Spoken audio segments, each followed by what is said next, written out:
ఎంవన్యాస్ నాగర్ కర్నూలు జిల్లా కుమ్మెరలోని మల్లికార్జున స్వామి జాతరలో జరిగిన దారుణ ఘటనలో మృతి చెందిన 2 నెలల పసిపాప ఆత్మ శాంతి కోసం కేయూ రజక విద్యార్థి సంఘం ఆధ్వర్యంలో విశ్వవిద్యాలయం మొదటి గేటు వద్ద కొవ్వొత్తుల ర్యాలీ నిర్వహించారు.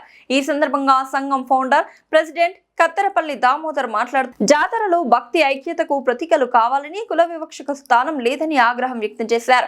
ఘటనకు బాధ్యులపై కఠిన చర్యలు తీసుకొని దోషులను వెంటనే అరెస్ట్ చేయాలని ప్రభుత్వాన్ని డిమాండ్ చేశారు. ఇన్ఛార్జి కోరేపల్లి రాజేష్ మాట్లాడుతూ బాధిత కుటుంబాన్ని ప్రభుత్వం ఆదుకోవాలని, నిర్లక్ష్యంగా వ్యవహరించిన పోలీసు అధికారులపై చర్యలు తీసుకోవాలని కోరారు.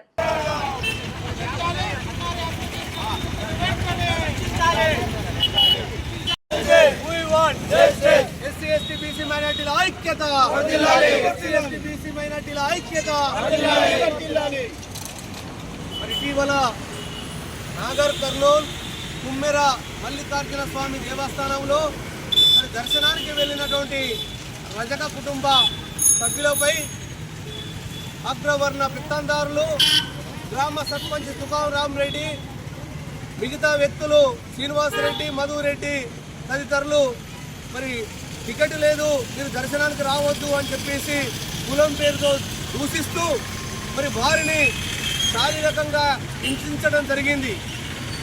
ఇలా హింసించే సందర్భంలో ఆ యొక్క కుటుంబ సభ్యులను వారు నానా దుర్భాషలు ఆడుతూ కాళ్ళతో కన్నుతున్న సందర్భంలో ఆ యొక్క చిన్న పాపను అడ్డుపెట్టి మా కుటుంబ సభ్యులను కొట్టకండి అని చెప్పేసి, మీ దండం పెడతానండి అని చెప్పేసి ఆ యొక్క మహిళ వేడుకున్న సందర్భంలో మద అహంకారంతో మదం పట్టిన ఆ యొక్క కుక్కను ఒక 2 నెలల పసి కళ్ళను చూడకుండా కాలుతో తన్నినటువంటి సందర్భంలో వెంటనే ఆ యొక్క పాప మృతి చెందడం జరిగినటువంటి సంఘటన ఈరోజు తెలంగాణ సమాజం అంతా కూడా చూస్తూ ఉన్నది.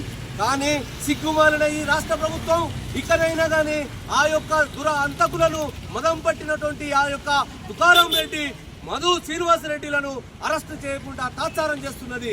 దీనిపై తెలంగాణలో ఉన్నటువంటి మేధావులు, యువకులు, విద్యార్థులు అందరూ కూడా కథం తొక్కున్నటువంటి సందర్భంలో ఇప్పటి వరకు కూడా ఏది దున్నపోతు మీద వాన పడ్డ చందంగా ఈ యొక్క ప్రభుత్వము వ్యవహరిస్తూ ఉన్నది.